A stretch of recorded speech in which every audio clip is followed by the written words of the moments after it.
Shalom, family. So there was an Israeli day of disruption in Israel, a protest that actually really shook everyone.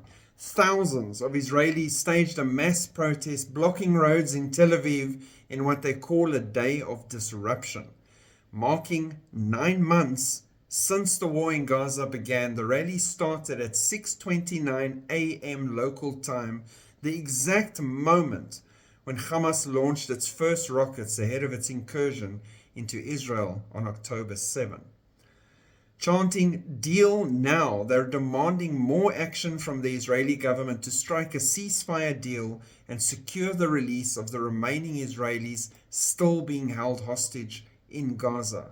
Fair and Eitan were kidnapped on October 7 under Netanyahu's watch. Now it's his responsibility. For 9 months he is wasting time. We demand a deal now. It is the only way, said protester Dalia Kushnir Horn, whose sister was one of the people taken captive by Hamas.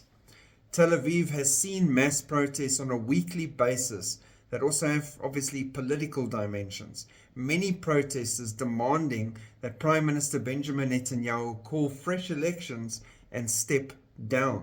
They accuse him of putting his political survival ahead of the lives of Israeli hostages.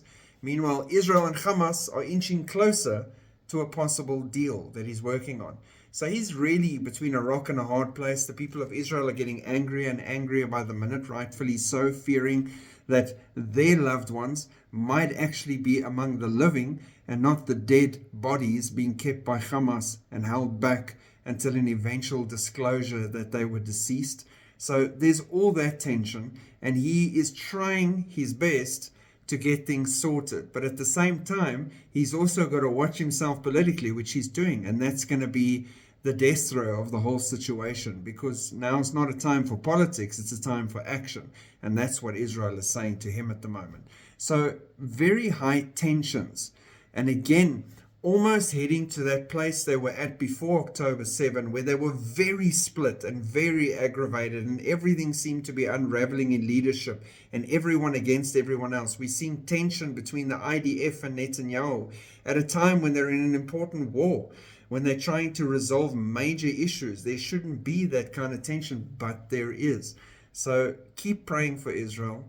Pray for the peace of Jerusalem. Pray for those hostages that are still alive, and pray for closure on this whole situation. Pray for more people to experience Jesus Christ as their Lord and Savior sooner rather than later.